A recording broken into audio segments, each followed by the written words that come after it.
90 years being celebrated of the Tour of Lombardy in Italy. This is the route of 250 kilometres, and I'm Phil Liggett, and welcome along to another one of our videos from World Cycling Productions. I hope you enjoy what is indeed a great race. An event which started way back in 1905. Gianni Bugno on the rollout here from Varese, which by the way is the hometown of Claudio Chiappucci, as they begin to make their way in a happy frame of mind indeed out towards the start, and sadly not in the director's car there now, the late organiser Vincenzo Taliani, but today we might get a glimpse of a plaque which has been erected on the climb of the Madonna del Gazalo climb. Taliani was the revered Italian organiser of many of the top races, including, and the one he's most noted for, the Tour of Italy. Well, the race off to a good start. I'll give you a little bit of retrospective situation before we go to the live pictures. A breakaway forming very early on. It was caused by College, Pozzi, Michael Anderson, Nicola Panzeri and Vyacheslav Zhivanian, the man who won the Tour of Poland this year, Daniela Cignati, and they got away in a group of 6 and onto the climb of Gisalo. It was here where they dropped College, Cignali and Pozzi.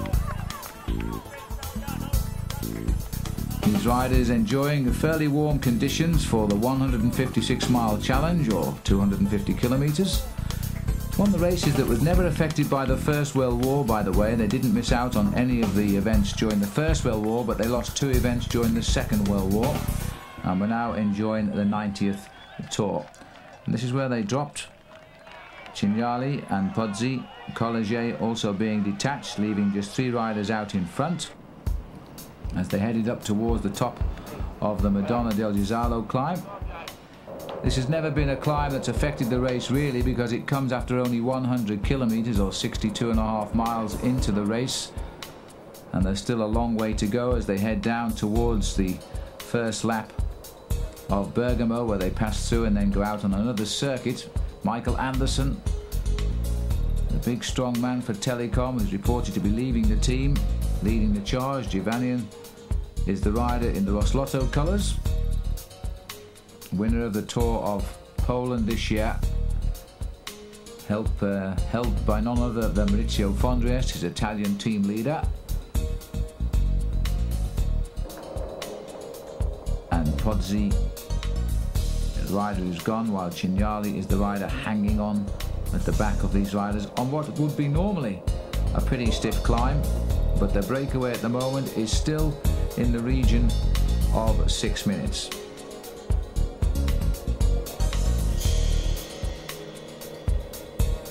Cignali also in trouble as the climb continues. A little bit early on in the race for efforts like this, but in fact it is Zhivanian who's doing the work.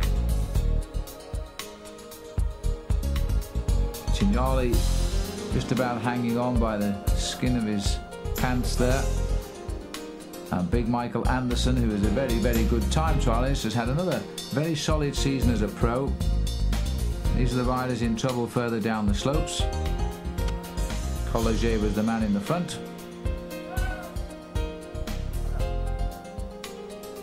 The high spot of the course is the Val Piana, which comes at around about 175 kilometres covered. But here the riders approaching the top of the climb of the Madonna, where the plaque is to Vincenzo Taliani, and I don't think we're going to see it. But this is the story of the race so far. Cignali takes the lead over the top, Anderson second, Zhivanian is in 3rd place.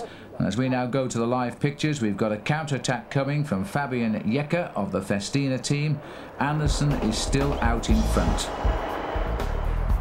And this is Fabio Jecker trying to salvage something out of a rather disturbing season for him, riding for Festina and trying to climb away now from the field.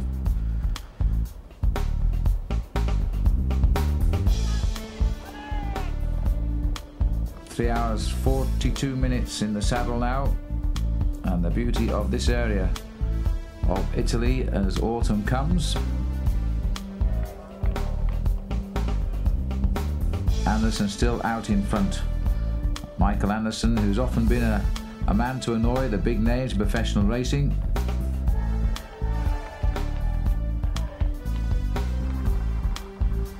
As Jekka now tries, I think what Jekka would like is somebody to come along and give him a little bit of a hand here on the climb, and maybe they will. Swiss star Richard Virenque, his teammate, waiting for somebody to counter a move, sitting just behind the Motorola rider on the front. This is quite a long climb, this, the Val Piana. And the Once riders keeping the pace on the front. Anderson is on his own, though our cameras haven't shown him yet. He's got rid of the other two riders who are with him, who are spread across the climb here as we race up to the high spot of this year's Tour of Lombardy.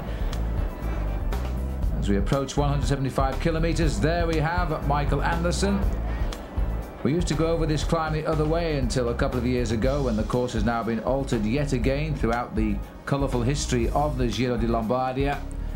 But Anderson's still looking very, very strong indeed, and his lead is still in excess of 6 minutes. Almost 8% this climb, which is 1 in 12.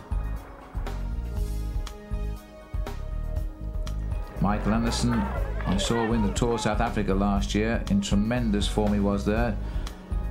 This is Fabian Jekka still trying to get on terms. Giovanian is somewhere in between. And Panzeri. And they've also split up.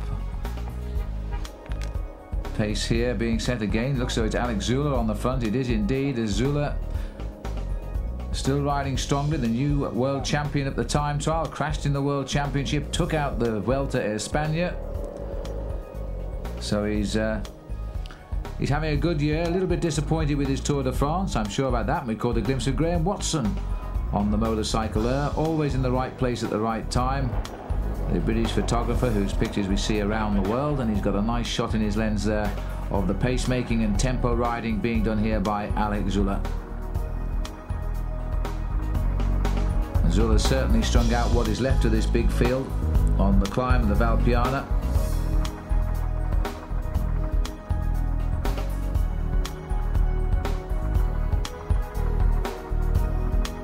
This tall man with so much class, and I must say now the sun is shining, he tends to stay on his bike a bit longer because we've seen him fall so many times this year, and the latest one was at the feeding station in the World Championship in Lugano.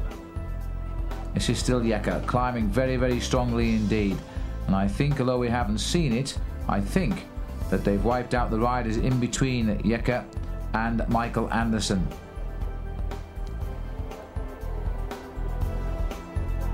Well, this climb more commonly known as Roncola now.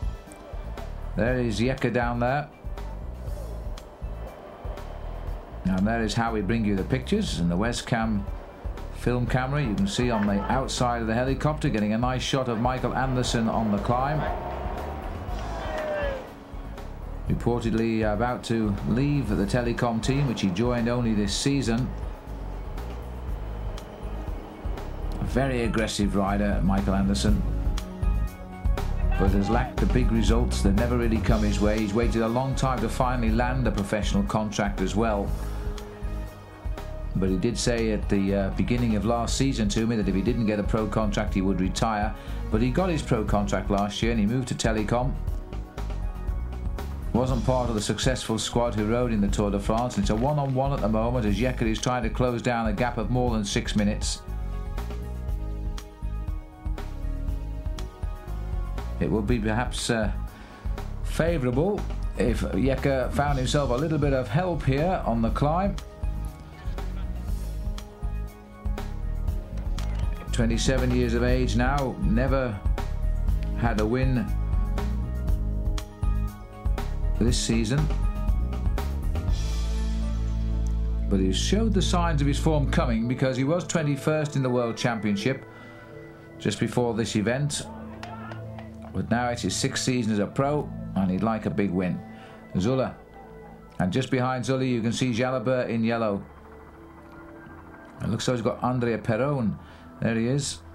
For Motorola is the rider from the American squad there in 2nd place, as we're heading up towards the top now, the Val Piana. And in fact Anderson still has this big lead. He's been out in front almost from the start today. He's seen riders come around him. He's shed every one of them.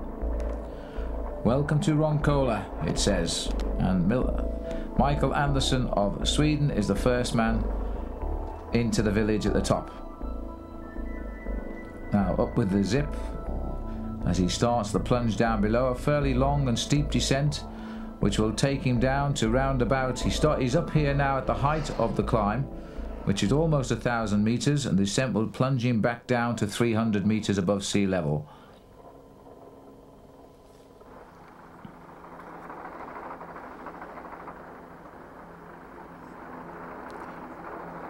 There's what is still a pretty compact field, although it only looks to be about 25-30 riders in the main field.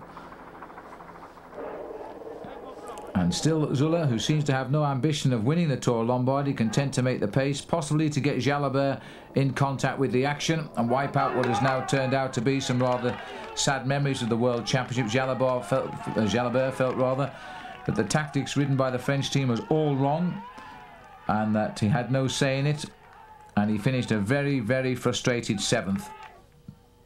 He sees his season as being quite a disappointing one, although I have to say by the standards of most professionals it's not been bad at all. Jekke, a little bit similar to Pascal Hervé, the way he rides his bike, Fabien Jekke. And still riding a very high gear, as these professionals do these days. When they're trying to push home and attack, you need an immense amount of strength. As Jekke stamps on that big gear, he's still got a gap. Heading up towards Roncola. And still at the front of the group here, Alex Zula, trying desperately to pull Laurent Jalabert back into the action. As always, the other Frenchman in the Festina team, just peeping out behind Zula, is Richard Virenque. Andrea Perron for Motorola. Owning the Japan World Cup to come for the Motorola team, where Max Chiandri has asked the team to go. And then that will be the end for Motorola as a sponsor. We'll all miss them. Cheers for Fabien Jekke, who is now up the climb. Nobody in between, apparently. Jekke's followed by Moto 2, which indicates he's the second rider on the road. He's over the top.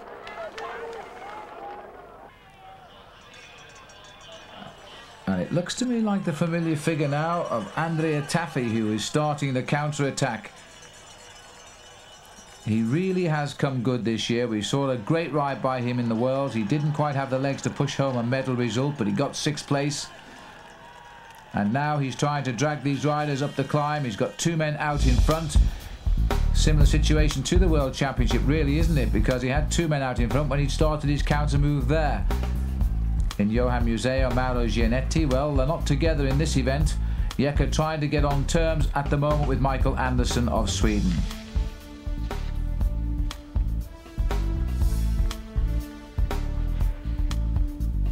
And this area of Italy around Como looking extremely pleasant as winter approaches. 2 minutes 27 to Jekke, so although it was over 6 minutes, it has come down. Jekke is crossing the gap with a little bit of panache.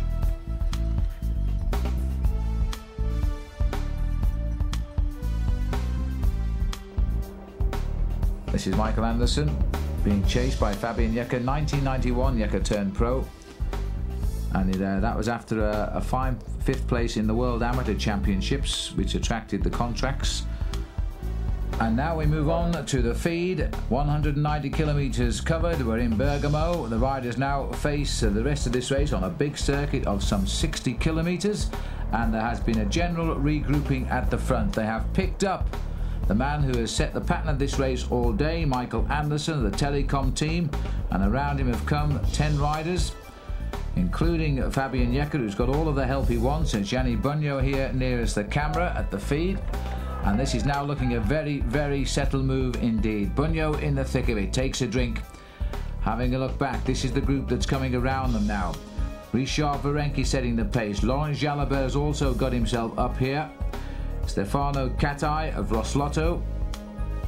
He's the only Roslotto rider to be in this breakaway move, and there he is. Number 136 is David Rebellin of the Polti team. And 2 Mapai riders have made it. That's Nardello going through. The other one is Andrea Tafi, Andrea Perone, Axel Merckx. This is Jalabert coming through now.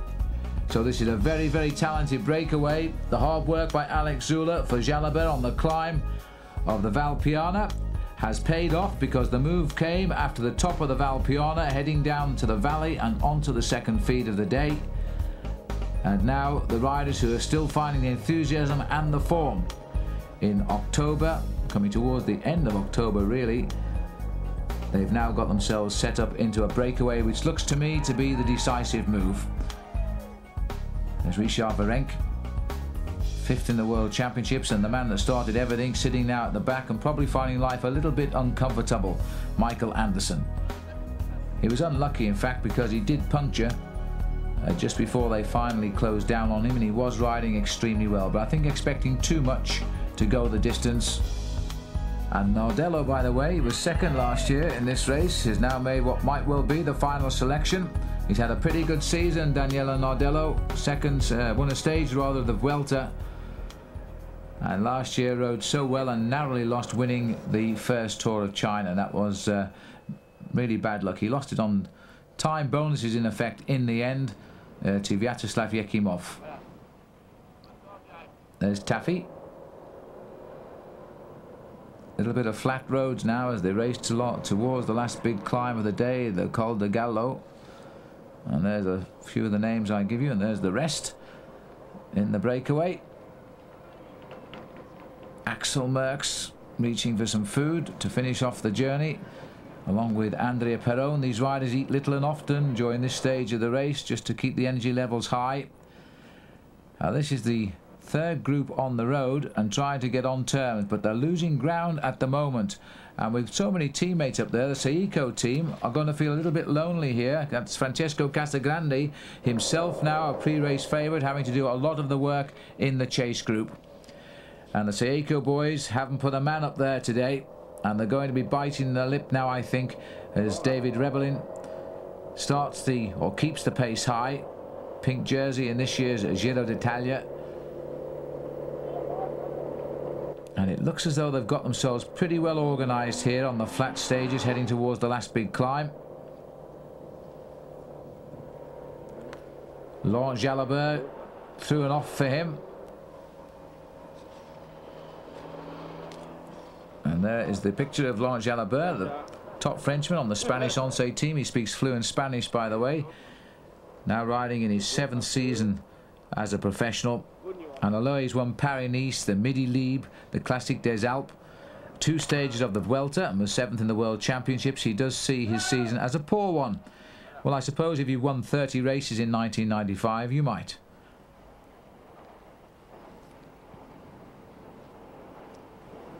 Stefano Catai, 153.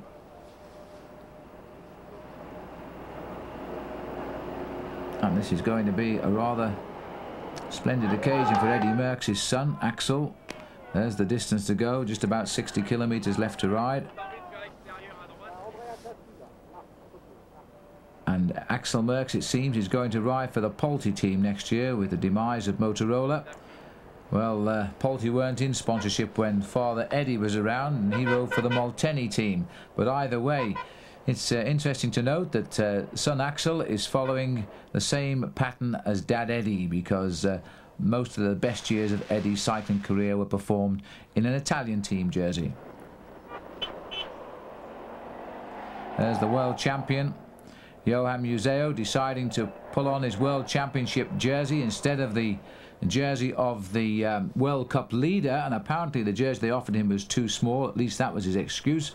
He has this love-hate relationship with the World Cup, although he is the leader, and he said he wasn't going to ride. Well, after winning the world title, he's changed his mind, of course. There he is.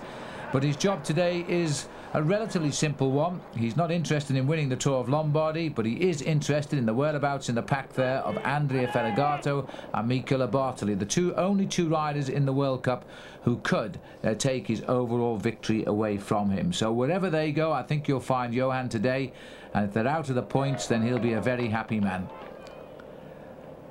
because it would probably take the event down to the final World Cup event in Japan, a one-off event as part of the World Cup series in Japan this year, because it is possible for Ferragato, if there's only one event left, with 50 points going to the winner of any World Cup race. I think Ferragato is about 36 behind.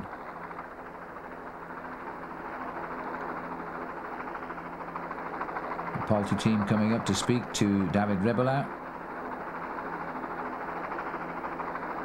who's actually done very well this year. He has had one or two bad years, felt he's been mishandled by various team managers, but the Poulty team have looked after him pretty well. He's settled in and he's become quite a star.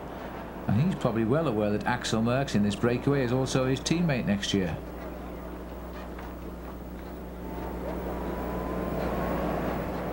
It seems to be time for the talk and the tactics now, as the riders continue to make their way, and David Rebellin under orders now to get back into the bunch, having had his little chat with Zenoni Giussue, director sportif there of Team Poulty.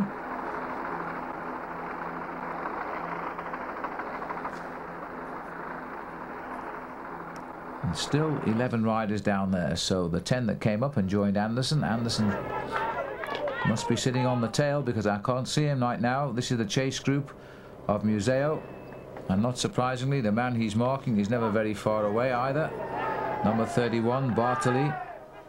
This rider going through here is Francisco Morelon of Mapei, but Mapei have riders up front and will only be trying to hold the pace rather than bring back the group, because Andrea Tafi, they must now feel, has a real chance of winning. He rode a brilliant World Championship, he's clearly strong and he's got the selection. He won't of course want to take on the likes of Laurent Jalabert in any sprint finish, so if Tafi is going to win, he's going to have to look for a lone win, I think. Split in the group there, caused by riders allowing doors to open when they are more preoccupied with drinks and the like. And there you see the breakaway has gone to pieces. 5 riders trying to go clear. Now the chase down here will certainly hurt Michael Anderson.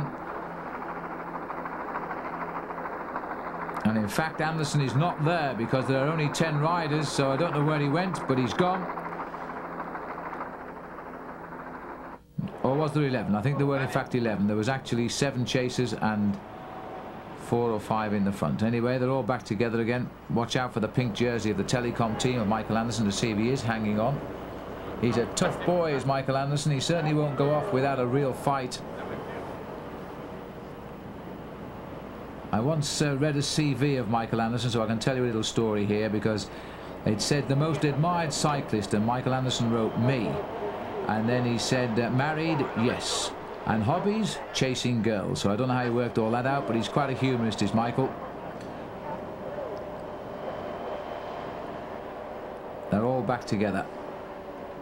Richard Virenque, Gianni Bugno keeping the pace high with a nice little accelerator. Oh, that's why, because there's a gap being allowed to open again by this time. I think it was Richard Virenque.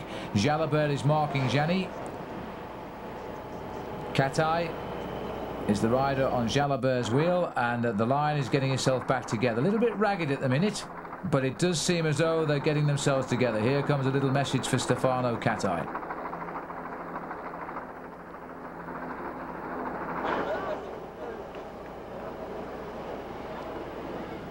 There's Jalabert, and this is where we are as we're heading towards the Rovili. 54 kilometers to go, and you see the nasty little climb in the middle still to come. You probably heard that shout for Bugno as well. The Italians love this man. He's a great fan. He's a great friend of the fans, rather. He's also the boss now of the professional riders' representatives. So he's the man that looks after the wants of the professionals.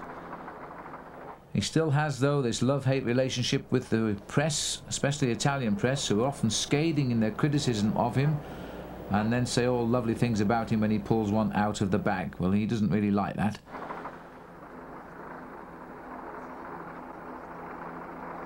Continual gaps opening. Somebody is actually trying to break up this group, so they're not organised at all. Still the 11 men, and still Michael Anderson. There he is, last man in the line here, out of the saddle, determined to hang on to the showdown of this race. having been most of the day out in front.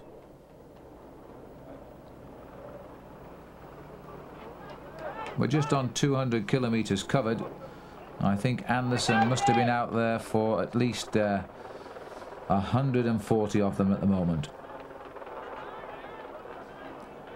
Anderson sitting at the back, trying to hang on to the back wheel of Andrea Tafi. Race continues to head towards the Col de Gallo.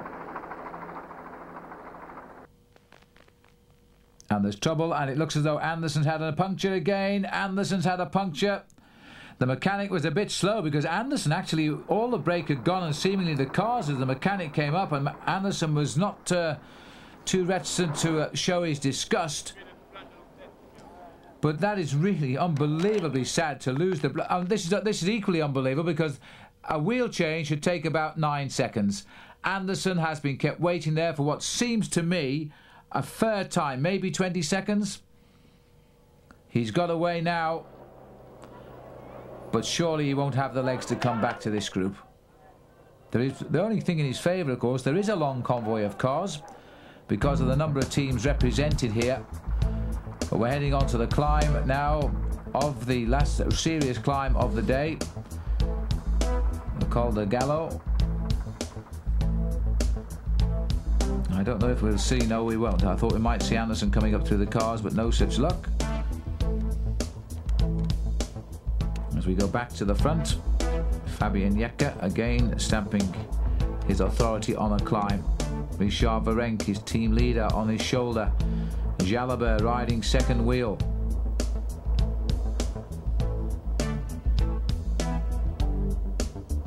Oh, we're actually on the Col di Pasta, so we've still a little way to go to the next big climb and the final climb of the race. So in fact Anderson's punctured quite a way out from the finish if he can find his strength to rejoin this leading group. 10 riders left. There they are. I'll just remind you of the names: Andrea Tafi of Mapei, Axel Merckx Motorola, Fabian Jekke of Festina, along with his team leader Richard Virenque, Andrea Perron also Motorola, Laurent Jalabert Once, David Rebellin from the Polti team, Jalabert on the front at the moment, Daniela Nardello of Mapei, Stefano Catai of Roslotto, and Gianni Bugno of MG. Some very famous names there. Jalabert now wants to see if they can go with him.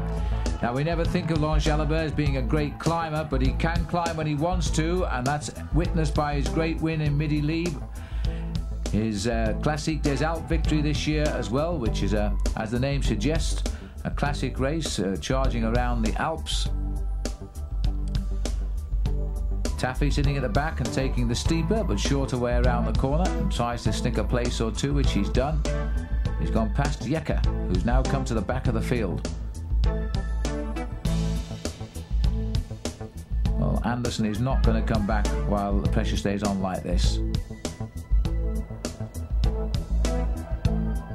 Well, the climbs here as we head up towards the Col de Gallo are not particularly serious, but they're coming all of the time. It's an undulating valley road. It's up and down. It's perfect roads for strong men to break up the rhythm and try and escape.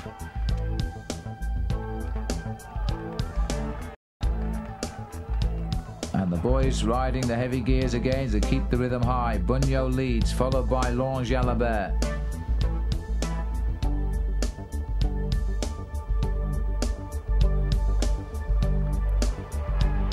Well, Bugno's kept his enthusiasm throughout the year this year. This great cyclist. He's now riding in his 12th season. At 32 years of age, there's still a little bit of life in those legs judging by his riding again these last few weeks. And despite his so-called poor form, he did manage to win a stage of the Giro, although he lost a lot of time before he was able to get the win, and he also picked up a stage in the Tour of Spain. Stefano Catai seemingly in a little bit of trouble. Is he going off or is he coming back? At the moment, I think he's coming back. I'm not so sure now. He's looked over his shoulder because he's obviously under pressure. It's going to be a bit of a tough ride for Stefano if he's cracking at this stage of the race. Nardello. And Katai's made the gap on these beautiful lanes, ready-made for international cycle races. A little bit narrow, but not when your group is down to 10 men. And the weather still pleasantly warm, as we'd expect in this part of Italy.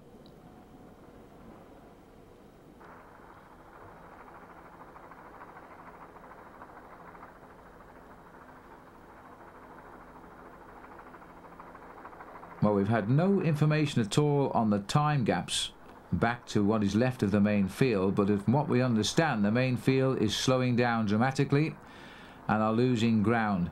And the reason being, we have so many of the big names and top teams represented here. I can't think of many people really left to chase now back in the main field. It was a question of reading this move or being left out of the result of this year's 90th Tour of Lombardy.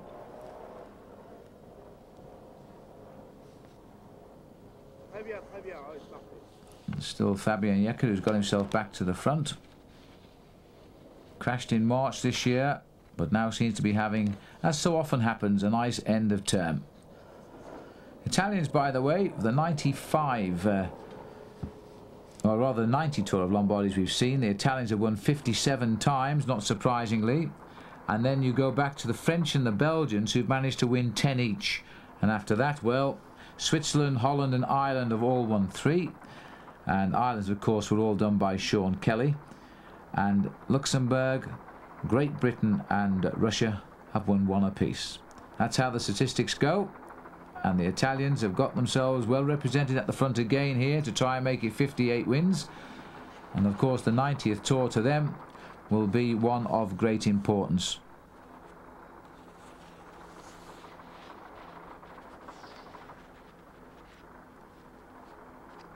A lot of work being done at the front there by Fabian Jecker. Nobody, it seems, willing to work too hard with him.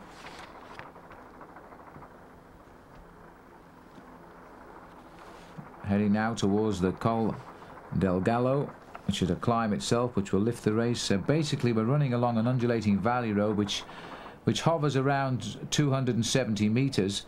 And then up from 345 we climb in very short shrift to 763 metres, the top of the Col de Gallo. Then it's well, there's one more little climb before the riders continue their descent back down to Bergamo.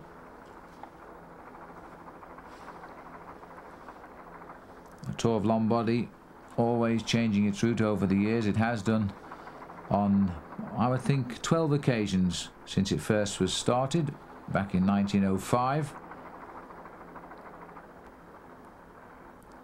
It seemed to have settled in for a start and finish at Monza between 1990 and 1994, and then it changed again for the depart from Varese last year, and it's settled for the same start and finish this year. Feed time for Virenque, looking pretty relaxed with the whole affair. He knows this group is going clear. I don't think there's going to be any more threats from behind. Merckx comes through. Bugno anxious to keep the pace nice and high. He goes through again. And Gianni Bugno well aware that this is one race that he never had on his palmarès, and I think might like it.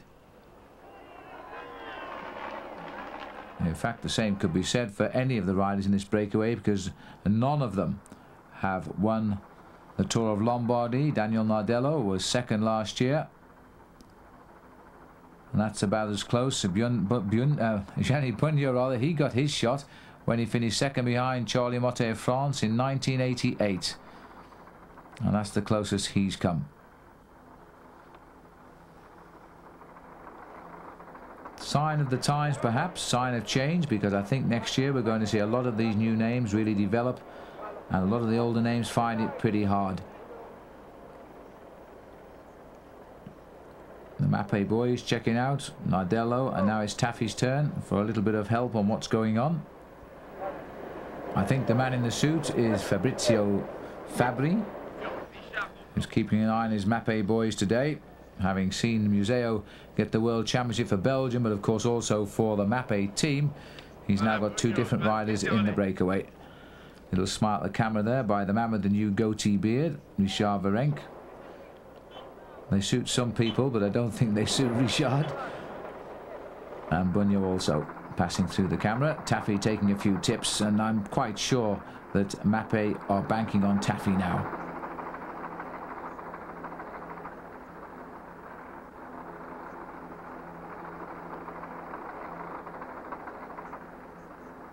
No sign of weak links. We've seen the gaps open. I think they've been opened on purpose. We've seen the riders close them down pretty easily. So I think if there's going to be any challenge now, it's going to have to come on the climb before the finish, which will take us to the high spot on the climb of the Gallo. Bunyo is getting a little bit animated. Well, let's go back and have a look at Group 3, because the arrival of Michael Anderson, who's now being picked up by the chasers, and that really is sad. He never did recover from what was a very poor change from the team car, and Anderson looks over his shoulder and thinks, why do I bother? Because he's been swept up by a group there now who's really out of the hunt. Stefano Catai just speaking to his team car there and getting a drink, and he's going back up to the race. These little concentrated drinks the riders take just before the finish. And Catai pedaling pretty smoothly, goes back up to the leaders. The Slotto team, which is being led at the moment by Maurizio Fondriest. And look again at the world champion, who's marked Fedegato and Bert Bartoli, I think, out of this race today. I'll be feeling quite happy with the situation. So Johan Museo prepared to take no part in the result of the Tour of Lombardy. You can't blame him for that. Enjoying the day's ride as champion of the world.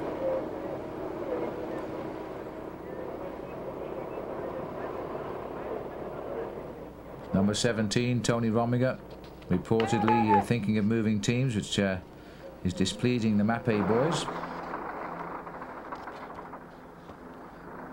And the gap 2 minutes 40. So really, if somebody were able to give a good turn, it is quite closable, but I don't think there's anybody left back there to chase them down.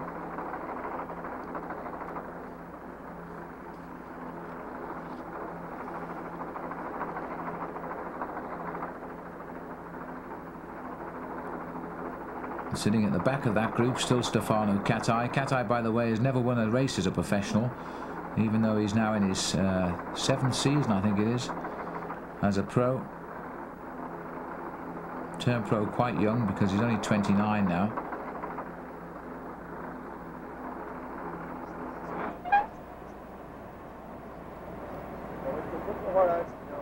And David Orebelin sitting at the back in the Polti colours. Back comes Axel Merckx, going back to the team car. Have a word with Jim Okovitz, the director sportive, and what a nice man, of the Motorola team. And it'll be sad to think that we won't be seeing Jim in a team car next year with no team to look after. But it looks as though we've gone back to the front, and no, we've gone back to the back, because this is Moto 3. It looked like Konishev who was launching an attack, but it's all coming a little bit late, but maybe.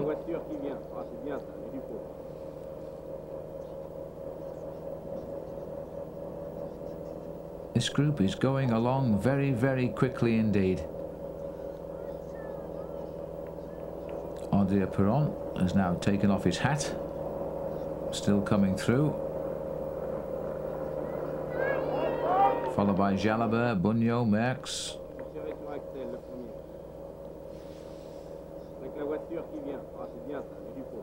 Well, the team car from Polti would have finally got themselves into a position where they can speak to Rebellin.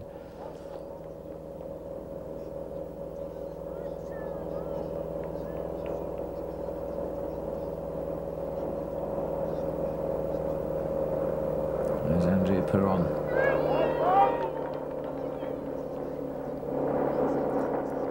Perron not produced a great season, but he's happily landed himself another contract for next year. He is a good rider. He just needs that little break, like so many of the top pros do. Former very prominent member of the Italian team time trials squad before he turned pro. Chase group, Tony Rominger And Rominger, even though he seems to be working that hard, I don't think he's chasing too hard, not with Tafi up in the lead. Maybe keeping the pace high enough to discourage moves. As we do see, well, we saw briefly there, a little look at Dmitry Konishev from the Aki team. There he is. It looks like he's grown himself a moustache. What an extroverted character Konishev is.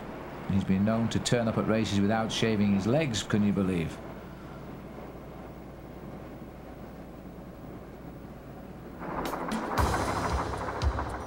Look, Konishev there, just being joined by Mauro Gianetti briefly, who got the silver medal in the world, and Gianetti will not be looking to ruin this breakaway for his teammate Rebellin. Fabien Yecker followed through by the passive appearance of Laurent Jalabert. Then comes Andrea Tafi.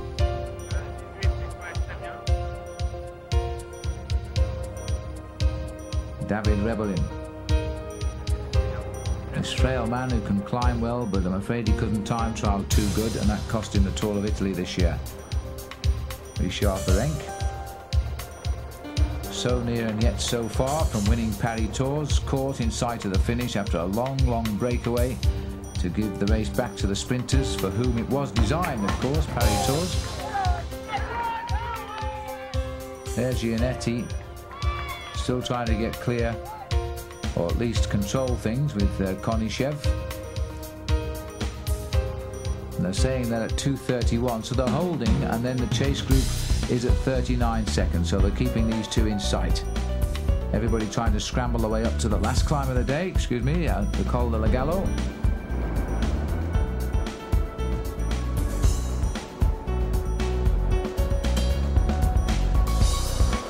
Fausto Coppi. How ironic, he rides a Fausto Coppi frame, and it was on the course in 1953 where Fausto Coppi became world champion. That only a week ago. Mauro Gianetti got the silver medal in the World Championships.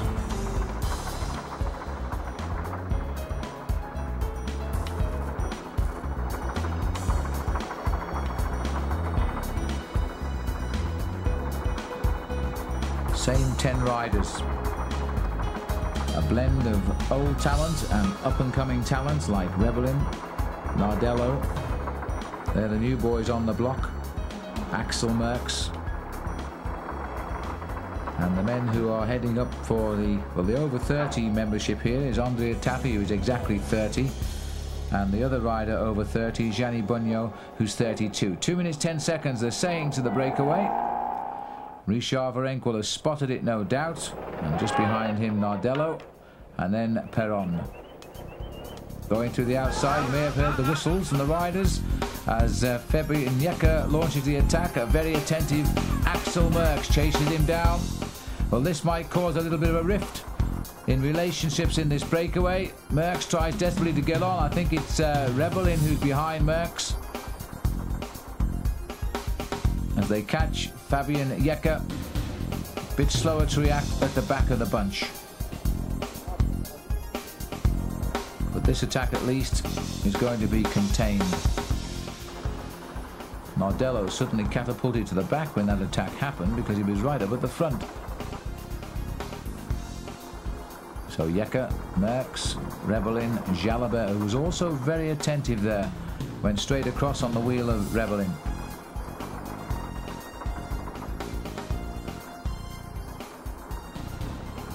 Now it's up to Axel Merckx to set the pace.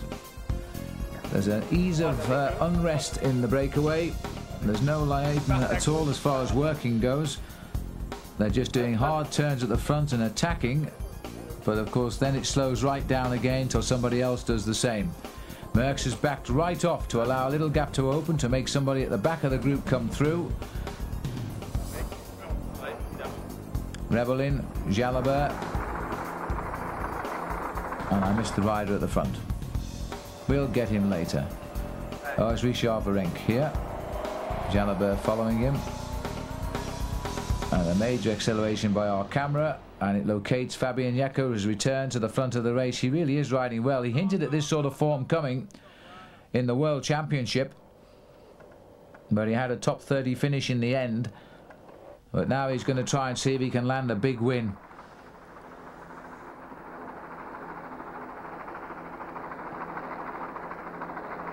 So Yeka and Tafi, I think it is, going clear.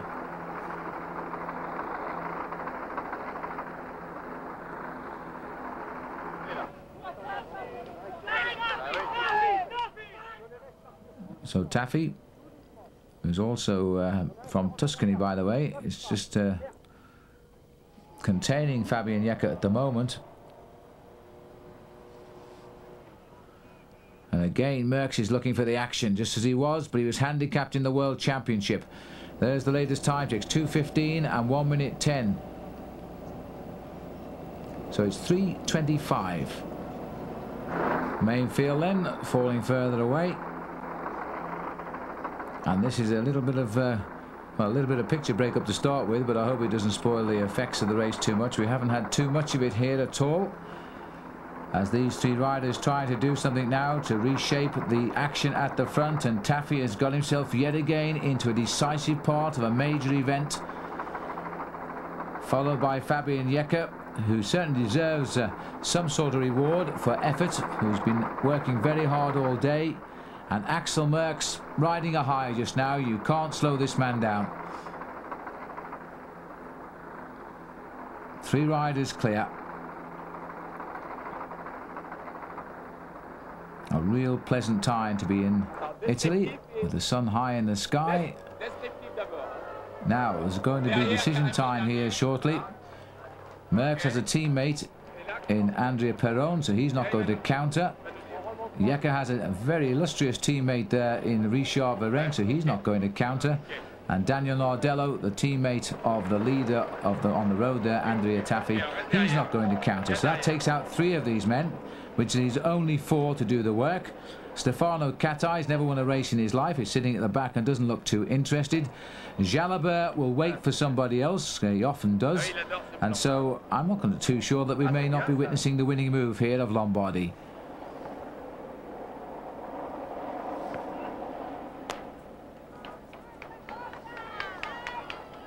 Catai sits and continues to sit at the back. Virenque will just watch the movements of the Once rider Jalabert. Bunyo is a man who is likely to have a go. He doesn't like to hang around too long without trying to incite a riot, and Bunyo has moved to the front. David Rebellin, another man who's likely. But they're going to gamble on the last climb, I think.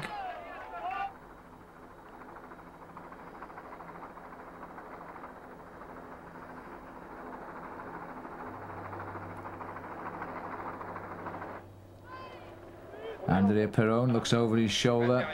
He likes somebody to fill the gaps. Richard Virenque, no problems. This is where the counter-attacks might come, and that may be why Tafi is dropping down the line a little bit to keep an eye on affairs from the back. Bunyo setting the pace as we go forward, and let's just get some idea. Maybe this will be it on the motorbike. A high-speed ride on Moto 1 up to the 3 leaders.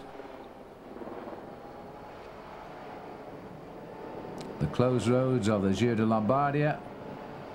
I'm not sure whether that was a club cyclist or not going up the hill there. Well, we're going to find out now, because we're joining the leaders and these are the same 3, so I think a club cyclist slipped onto the course, but he's got away with it, and we're back with the leaders. That's the sort of gap. Unusual way of showing you, I must say, but quite an interesting one. Tafi in the centre, Axel Merckx riding well at the back. And Fabian Yeka searches for the back wheel. In fact, he's going to have to take the back wheel of Tafi. That was a terrific acceleration by Tafi. Merckx had absolutely no answer. It came on that tight right-hand bend. He took the shortcut around, and now Fabian Yeka, who's got the strength, I think, to pull back Axel Merckx. But it certainly showed that Axel was in a little bit of trouble.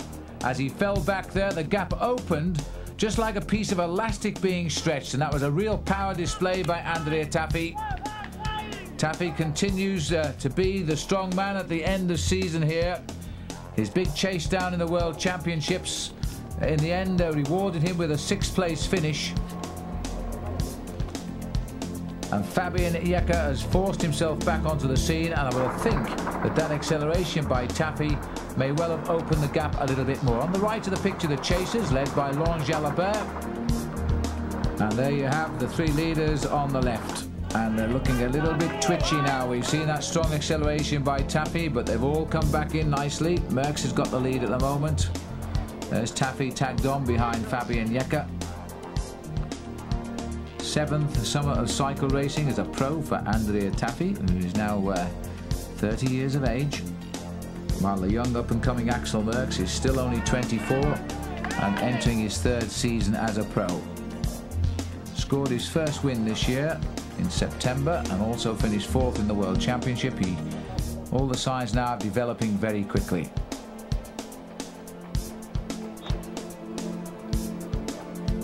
Fabian Jekke, 6th season as a pro, not a prolific winner. Most of his season he's been struggling to find form. 45 seconds, the 3 leaders over the original breakaway, then it's back to 2 minutes 15 to the chase of Gianetti and Konishev, and the main field slipping right out of it. And Gianetti, silver medalist in the World Championships, and Konishev, by the way, had a similar medal. He was the first Russian medalist as a pro, going back a few years now to when Greg LeMond was the world champion. And that was at Chambéry. Sean Kelly was the rider who felt he should have won the title, but he messed up the sprint. Bronze medal for him.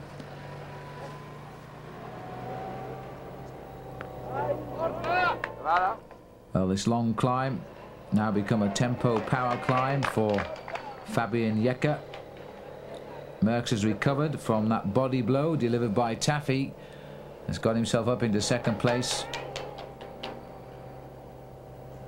And Jekke continuing to stamp on those pedals and lift the pace, and it is actually stretching Merckx, I think, to the limit, but he's hanging in there.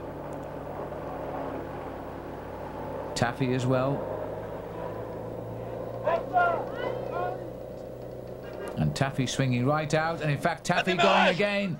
Andrea Tafi has delivered another blow this time. Look at the sprinting going. He had to brake for the corner there, and the climb continues, I think, around the left-hander.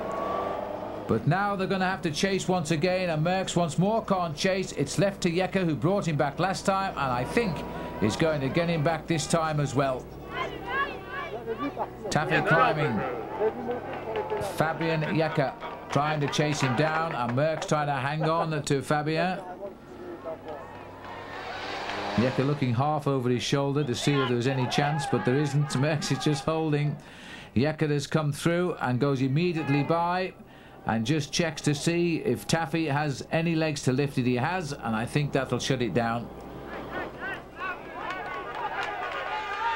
So that's twice now that Andrea Tafi has tried to break clear of these two, and on 2 occasions Fabian Jekke has been the man to bring him back. If this had been one-on-one, I think he would have cracked Merckx. But hats off to young Axel. Suffering he may be, but staying with the top 3 in the Tour of Lombardy he most certainly is. This is the group behind, led by Gianni Bugno. Perron will not offer any help in 2nd place.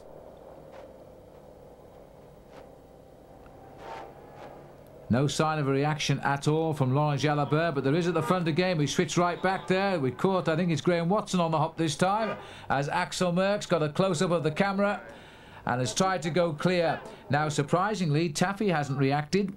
And once more, it is Jekke chasing down the attacker, and Jekke has clawed his way back first. So after me telling you that I thought Merckx was finished, he's put in an attack like that. Here comes the Mapei team man again, Fabrizio Fabri. Very happy with the way things are going at the moment. Jekke riding like a real champion today.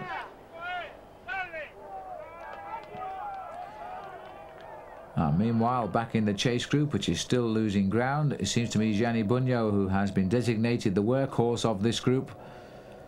As he continues to climb, Richard Virenque on his wheel, followed by his eternal shadow, Laurent Jalabert.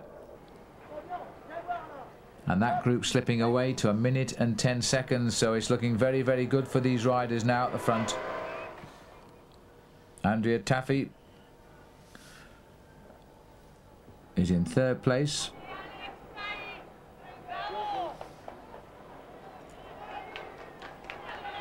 Harry Brussels already under his wing this year.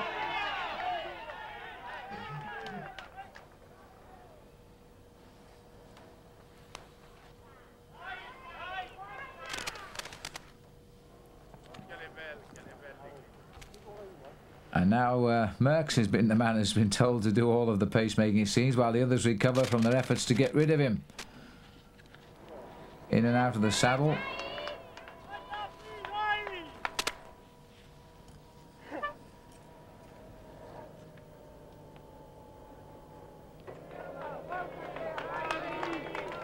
And Fabian Jekker, remember it was Jekker who started the counter move on the Val Piano to bring back, or to create the initial reaction which finally brought back Michael Anderson, who has now been dispatched to the back of the race. As Jekker again tries on this climb to break them up. Further down the slopes it's Bunyo, still on the front, followed by Virenque. They really have got to react a lot quicker than this now and try and get into a workmanlike line if they're going to have any chance whatsoever of bringing back those three leaders. And I feel that's not going to be the case.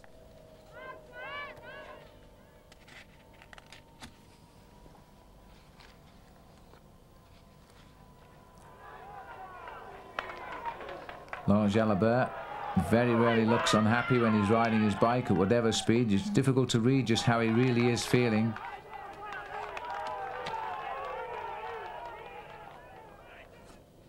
All the cheers, as always, for Gianni Bunyo.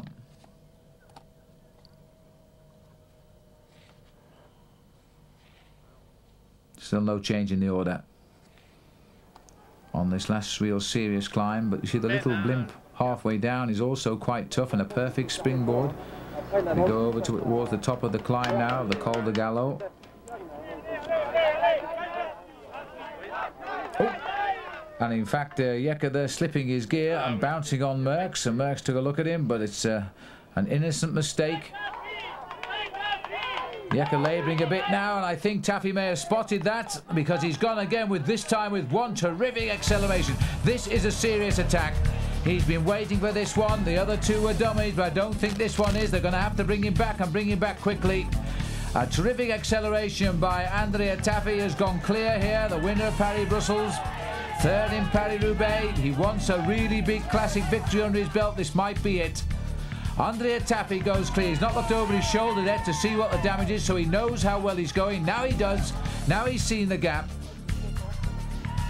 Now, how long can he keep the effort before he must slow down? Will it be long enough to open up the gap?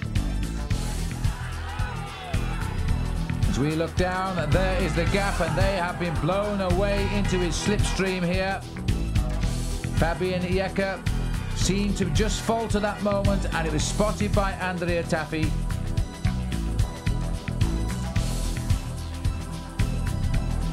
Tafi continues now to ride away from the other two with a tremendous attack.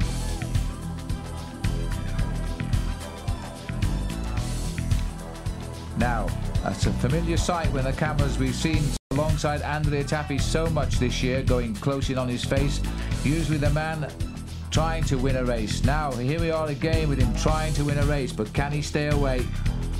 Inside 30 kilometres to go to the finish. Fabrizio Fabri is going to shout him all the way home if he can, back down to Bergamo.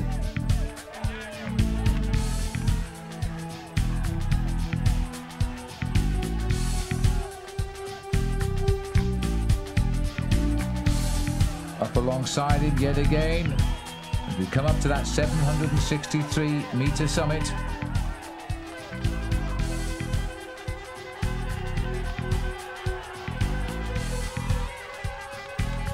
And all the crowds will always shout well for an Italian winner. 57 victories so far, and this the most important Lombardy because it is number 90. And we expect an Italian to win, of course.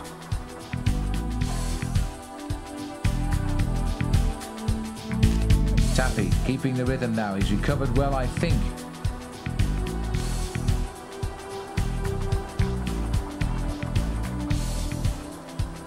And there's Maxel Merckx. I think he's got his hands full at the moment, just holding on to Fabian Jekker. But if they can recover, they're heading up towards the top of the col here. They can chase Tafi down on the descent. Two good riders on the flat can go quicker. But they really got left for dead with a brutal attack by Andrea Tafi. 33 seconds, the official gap over the top. Bunyo still the slave master of the chase group, nobody willing to help him.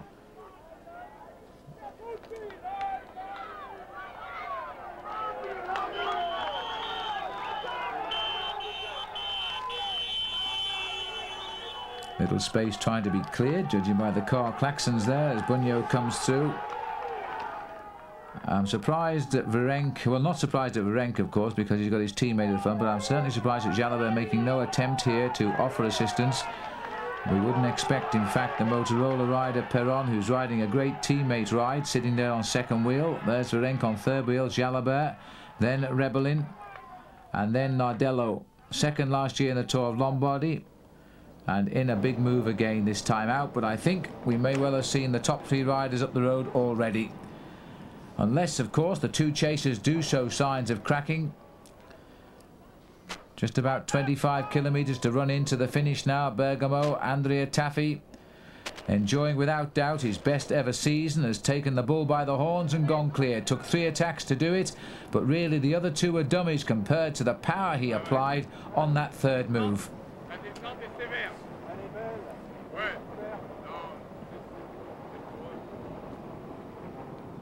Through the switchbacks on the way down. The sort of corners you love to descend when there's no traffic coming towards you, because you can use a big gear and go very, very quickly indeed.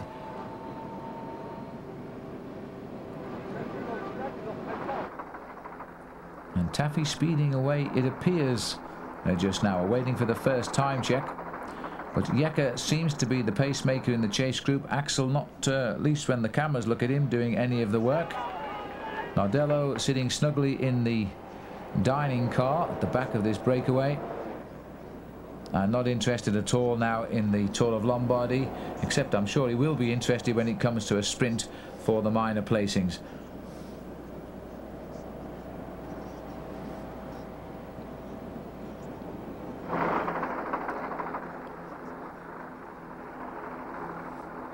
So Axel Merckx riding for Motorola for what might be the last time, unless he goes to the Japan World Cup. But I don't think he is. And next year will come out in the colours of Polti, getting used now to the Italian roads. A little bit of a dizzy descent there by Tafi, corrected himself as he went into the corner. Now he's driving on again, calling for the big gears. He must know of a little climb round here, because he just pushed it down a couple of sprockets for the acceleration out of the corner. And then it's back into the high pedalling ratios as he continues his push on now towards Bergamo. In the late afternoon, in the autumn, in Italy, the sun is shining high over an Italian as he heads now towards victory. And this win for the Italians, remember, will be win number 58 in the 90th year of the Tour of Lombardy, a race which only lost a couple of years of its long history because of the Second World War. And these last few years haven't been ultra kind to the Italians for victories.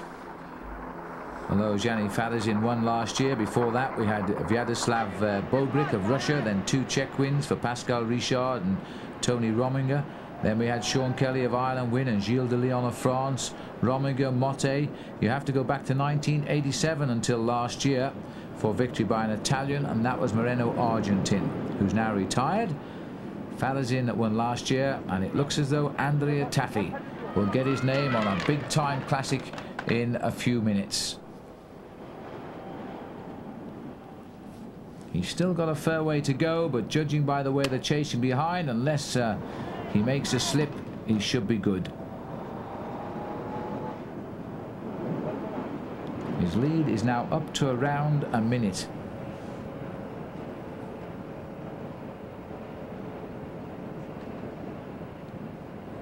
Race distance just now, 226 kilometres covered. So that makes it 24 kilometres to go down to the finish. 15 miles. Still time to win or lose the Giro de Lombardia.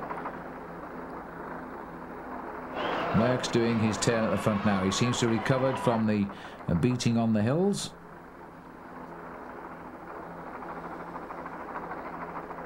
Festina up alongside to say that it's really up to him now, because I think Virenque is going to remain a captive of that chase group. This is the chase group here.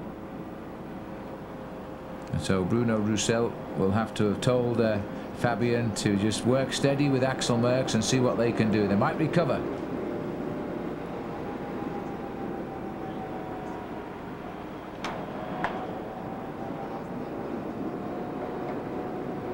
End of the drink and a souvenir from Lange-Jalabert. Oncé rumoured to be trying to persuade Miguel Indurain to join them next year at an enormous sum of money, which depending on which newspaper report you read changes, but I can guarantee it is millions and millions of dollars if he signs, because the Oncé team are well aware that all of the victories, or most of the victories on the Oncé team, are produced by foreign riders. And for that reason it does appear that the Oncé team aren't as popular in Spain as they might be if they had a Spanish winner on the squad. And so I think they're very conscious of that. And of course this year too they had the terrible tragedy of losing Mariano Rojas, who was killed while driving his car to the Spanish National Championship. He was a rider of quality, and a rider I actually knew quite well. And Mariano, I think, in another year's time would have been a real star, but I'm afraid that was never to be. So they might well sign Indurain and persuade him to fly the flag of Oncé next year. 22 kilometres to go now. Tafi is looking like a man who's beginning to enjoy this race. Certainly not the sign of a man who is suffering and hoping to survive to the finish line. He is still pushing on and feeling extremely confident. These two riders are losing ground by my calculations. Jim Okovits will know better than I do, but he's now indicating whatever to Axel Merckx, and Axel speaks English, which is just as well, because Jim might have a problem with his Flemish.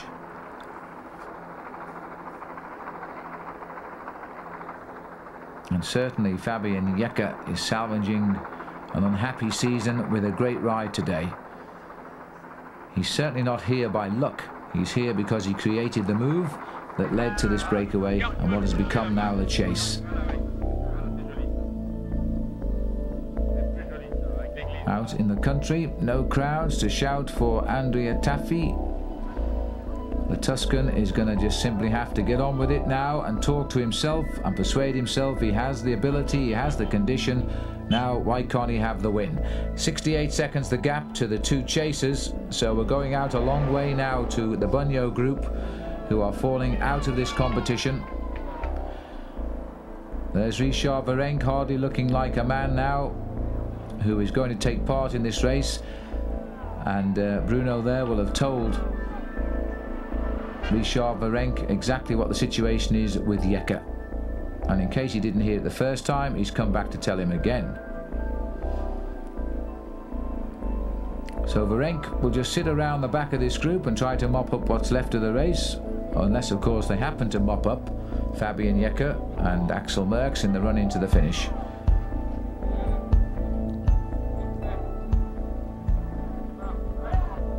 Bunyo, his hair seemingly a little bit longer each time we see him at this time of the year. He must be preparing for the social season, because for many of the riders this will be their last race of the year. Many of them don't want to go across to Japan and extend that season that little bit longer yet more, because it's been a long year for them, and before they know it they'll be training for next season.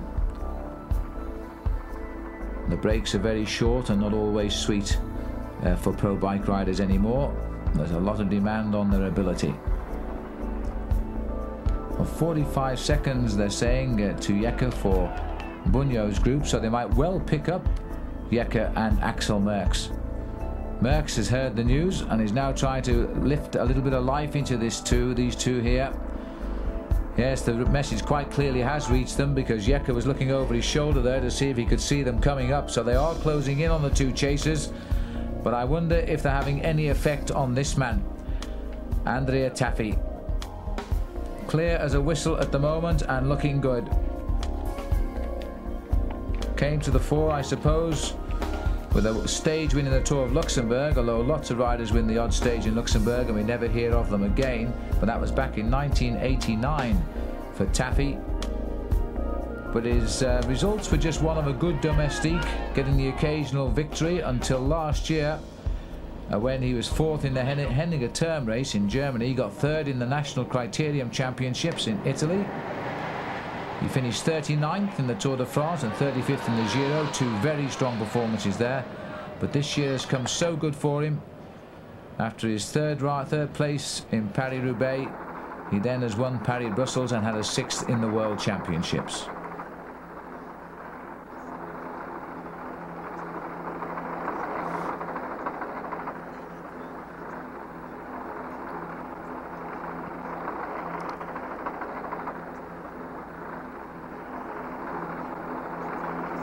Swiss-Belgian tandem trying to, I don't think necessarily trying to catch this man, Tafi, but I think now trying to stay away from the chasing group of Gianni Bugno.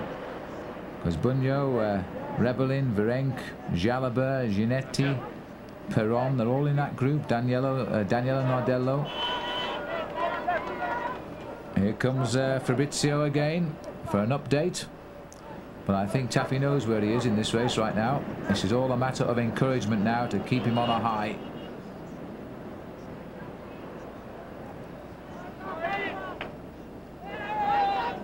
Such an aggressive rider when he's down on the tops of the handlebars there. He looks so good as he puts the pressure on the pedals.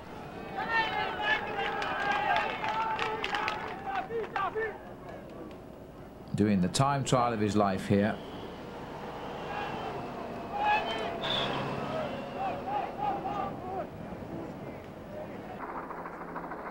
Merckx and Jeka, they're doing their own little tandem time trial because they know that group is not very far behind.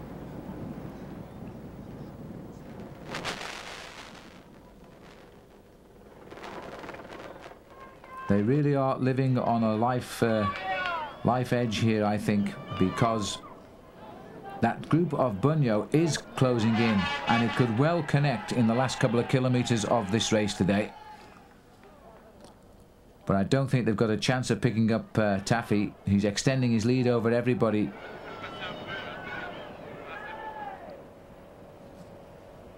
Just keeps glancing up ahead and puts his head down and looks at the pedals, counts the revs.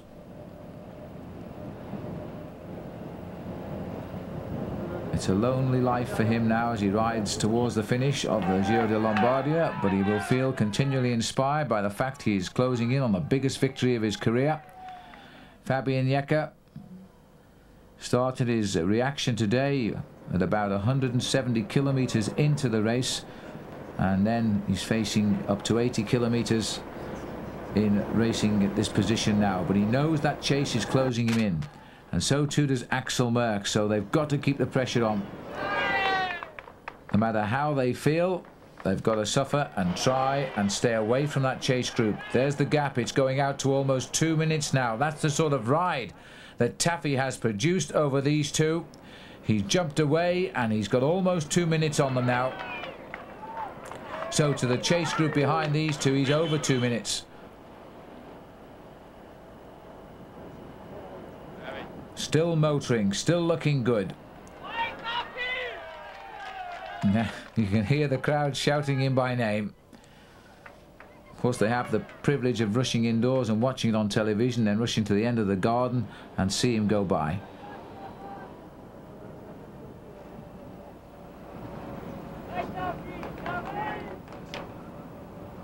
Ooh, a little bit of water on the bend there that caused Tafi some consternation, but he's out and safe and kicking away again, taking it back up to that 40-45 kilometre an hour speed he seems to be maintaining.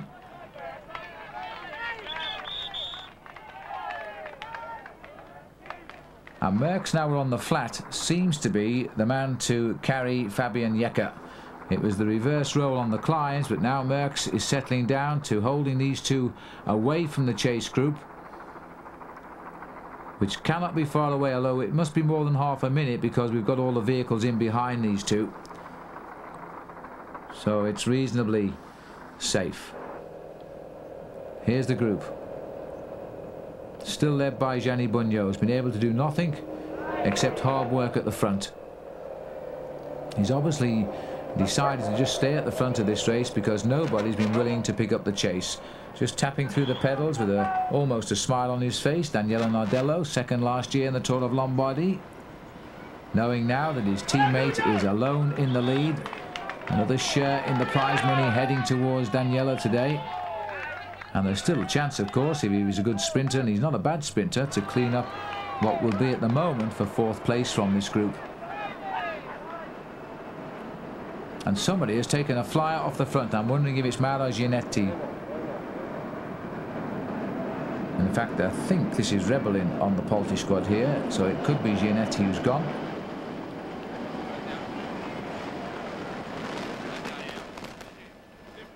But anyway, he's come back into the fold. And it's the status quo again. No reaction, you see. They just brought the rider back, and now they slipped almost back into the old habit of just tempo riding in this breakaway.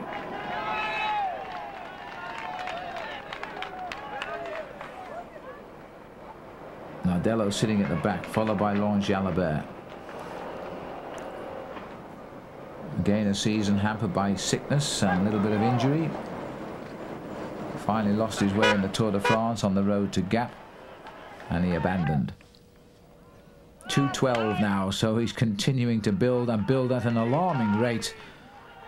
I think he could go on for 260 or 270 kilometres, but this race today will come to an end at 250, and we're running down into the last few kilometres to the finish, and Andrea Tafi is certain, I think, certain as one can be, to take out the race now. Here comes the team car again. Happy days.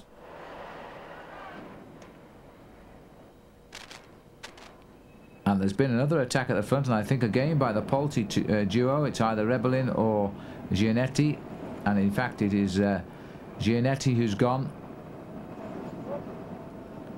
And they've split this field for the moment. Jalabert, attentive as ever, is quickly across the gap. Virenki's trying to make up for the door that somebody opened, but he's got across as well.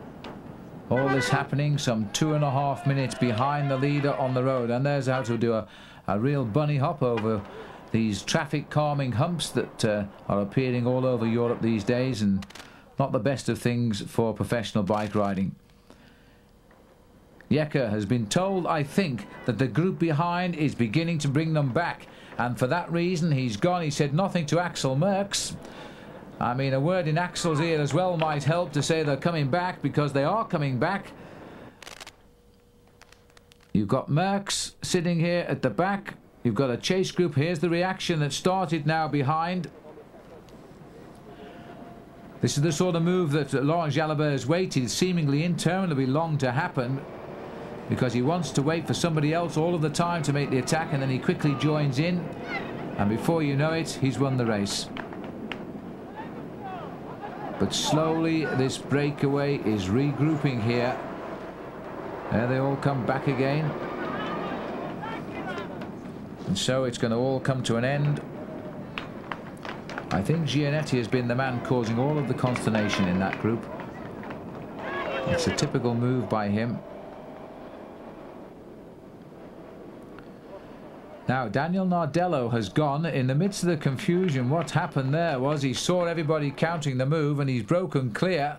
And Nardello, and you've got to take your hat off to him for doing it, has gone out in front now, knowing there is quite a big buffer margin, over 2 minutes 20 seconds, because that's to Jekker and Merckx.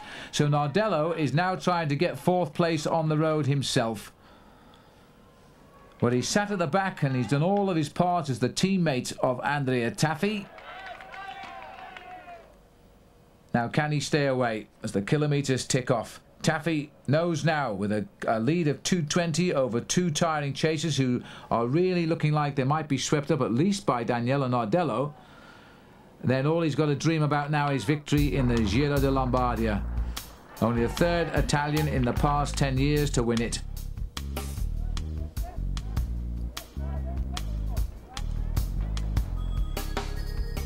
Merckx trying to call through Fabian Jecker. Nardello must be making progress. Unfortunately, there's so many riders around now, and they're not really as proficient at bunny hopping as Andrea Tafi was. And just to prove me wrong, they both did it quite well there, didn't they? But just behind now, and I don't know by how far, Nardello is gaining. Here's the chase group. Nardello's still ahead of them. But our camera committed here, Moto3, so we've only got 3 television cameras. So Nardello will be in between. Somebody else has gone again.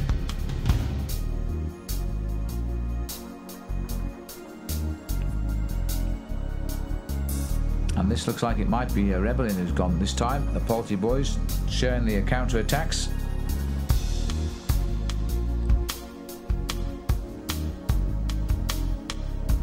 And in fact, I think they've picked up Nardello, because I think he's riding at the back of this group again. So they must have caught him, and that's why Moto3 has come back to this group.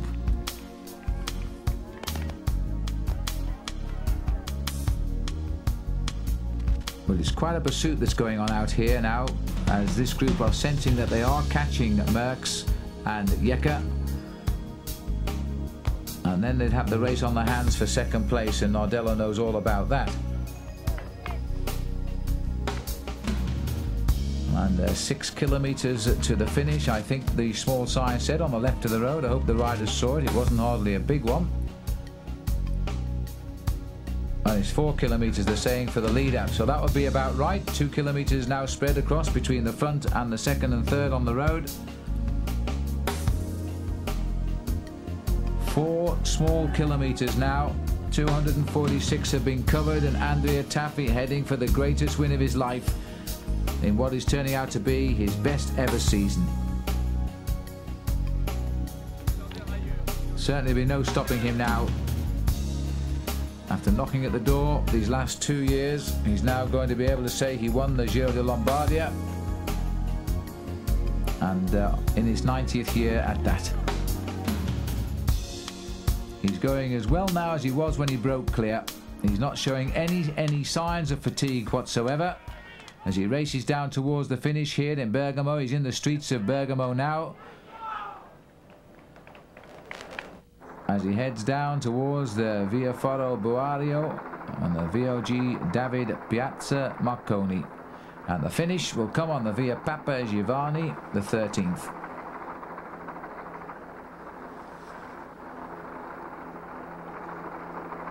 The breakaway, or the chase group, is still trying to split each other up here. It's Rebellin who's now causing the trouble. They've done pretty well to hold off that chase group, you know, because they're not very far behind. I can't give you the actual time gap, but we're only talking about 35-40 seconds. And on the straights, they must see the gaggle of cars behind the 2 leaders. Okovic again passing on a word of encouragement to Axel Merckx, who is suffering, but hanging on in there. I'm not even so sure that Tafi, we've just seen there, is even suffering. He seems to be absolutely flying today.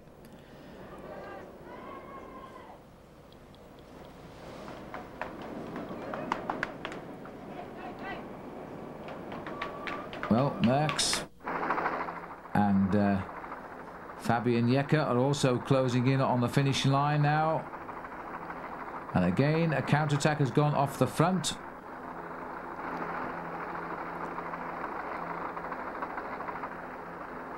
And this the chase group, of course. But it looks to me as though they're continuing to split up in that chase group. It's not going to be a sprint if they continue to attack like that. 2 kilometres to go inside for Fabian Jecker. I'm not surprised he's found time to smile. He knows the gap. This is going to be a great moment for Andrea Tafi. Nothing like Paris-Roubaix, when 3 Mapai riders approached the finish. Orders went out that Museo was to win, Gianluca Bortolami was to finish second, Andrea Tafi was to take but the 3rd place. Now there's nobody around him. And Tafi is going to win the Giro de Lombardia. These are the great moments of a professional cyclist's life, when you know nobody can touch you. You can enjoy riding down the streets into the finish in Bergamo.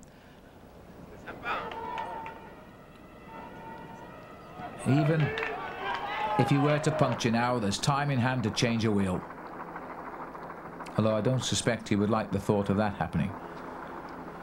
And there's the gap. The top two riders are Jecke and Merckx, and there is the chase down just behind. It is going to be desperately close for those two as we go under the last kilometre for Andrea Tafi, a rider who made his professional debut in 1989, and until this year he really had won nothing to talk about. But now he's won something big. He backs up the win in Paris-Brussels, his third in Paris-Roubaix, with a great victory here in the Tour of Lombardy. He's going to win as he continues to build the time gap over the chasers. They're not catching him at all. Andrea Tafi is going to run in with a time well over 2 minutes for victory here. He looks back at his team car, he waves to his team car, they wave back at him. Another great victory for the Mappe team. Tafi showed us this form, he gave us a good look at it on the Crespira climb in the World Championship a week ago, when he finished in the end in 6th place. He looked for a long time he was going to take the bronze medal. It wasn't to be. But now, after almost 6 hours of riding today in Lombardia, he's going to take first place here instead. And I'm sure he will see this as some consolation prize. Andrea Tafi gets the win of his career. Now, next year, I'm not sure whether he'll be a team leader or still a team domestique. Well, we'll find out next season, I'm sure about that. But right now, these are moments to be savoured. Look at the team car behind, too. Tafi crosses the line, winner of the 90th Tour of Lombardy. And look at that average speed, too, 42.559 kilometres an hour. That's approaching 27 miles an hour today. These professional races get quicker and quicker, and he looks as though Merckx has held off along with Fabian Jecke the chase down. They can't be very far behind, but it's enough. Jecke looks over his shoulder now. Now, can Merckx get a good result and take second here? Or has Jecke got a sprint after a long day of attacking riding in the mountains? Merckx staying totally committed towards the line. He knows how close the chase is. And I think he's giving second place here to Jecke by doing all of this pacemaking at the front. There's the gap to Tafi. Jecke now moving up on the shoulders of Axel Merckx. And Merckx has nothing left. He paced the line. He knows they're coming at him. He's got to keep going. Second place, though, will go to Fabian Jecke. And he salvaged a poor season with a great result today. While Axel Merckx goes on from strength to strength. This has been, in many ways, his year, when he's broken away from the shadow of Daddy, gets third. Nardello is still clear. He's joined by David Rebellin. Beats him in the sprint. The runner-up last year, fourth today. David Rebellin will take 6th place. And the tears of joy for Andrea Tafi, who's now no longer a domestique. He's a real champion. The sprint now that comes in here is being led, I think, by Richard Virenque, but we need a front view. And Bugno is also there in the glasses. And Gianni Bugno has been a worker extraordinaire today, and I think he's going to even get the sprint here if they can't come up. Jalabert looks as though he isn't going to challenge. Yes, he is now. So it's Bugno. Gianetti's on Bugno's wheel, and still a good sprint by Bugno. Virenque on the right, and in fact, Bugno gets it. Virenque clipped in there for what would be 7th place. Gianetti and Jalabert, who didn't have his heart in that, as sprinters often don't when it isn't for the first place. But there is the man of the day, Tafi, and this is how he did it, coming right down the finishing straight of the Papa Giovanni the 13th, waving to everybody. The moment to be savoured. He's waited till the very end of the season. What a long time since Paris-Roubaix back in April to win a classic race, and he's got it now. And would you believe the sun just came out as well? So Andrea Tafi wins the 90th Tour of Lombardy, the 58th Italian to do so, and keeping the racing at home once again. I hope you've enjoyed all of our coverage this year on World Cycling Productions. And until the next time we meet, I'm Phil Liggett saying goodbye.